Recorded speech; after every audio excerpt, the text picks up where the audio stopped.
طائر يحير من يشاهده لأول مرة، وقد يخلط بينه وبينه الدجاج الرومي أو طائر الطاووس، لكنه نوع يطلق عليه دجاج الوادي الحبشي أو الدجاج الأفريقي أو الدجاج الفرعوني. ورغم تعدد أسمائه وألوان ريشه بين الأسود والرمادي والأبيض، إلا أن هناك اتفاق عام على جودة لحمه وبيضه لخلوها من الكوليسترول وقلة تكاليف تربيته، وفقاً للمهندس مينا محب صاحب مشروع لتربية هذا النوع. إن تربية الدجاج الوادي الحبشي لا تحتاج إلى تكاليف عالية، حيث لا يشترط تناولها الأعلاف، ويمكن أن يتغذى على أي نبات أخضر مثل البرسيم والحشائش، كما يتناول بقايا الطعام في المنزل.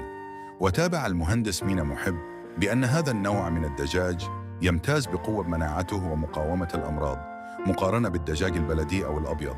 ما يعني تفادي مخاطر نفوقها بسبب الأمراض مثل أنفلونزا الطيور أو غيرها. ولفت إلى أن الدجاجة من هذا النوع تعتبر منتجة للبيض